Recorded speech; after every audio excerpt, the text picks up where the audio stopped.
Okay, I'm making the viral fridge cigarette with Coke Zero. And to know me is to know that I love the occasional Coke Zero and coffee. So here we go. Got ice, my espresso. That looks delicious. Coke Zero. Yum. And then we're gonna froth some half and half for the cold foam. I've never done this before. How do you know that it's foamy? Do I even like half and half? I don't know. You think that's good? I don't know, how can you even tell? Like,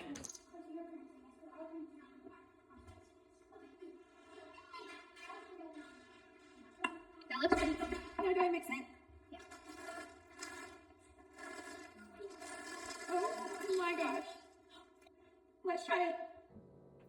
This is the first test I didn't teach you about having after I was on it. And the second day, it is just as delicious. So good.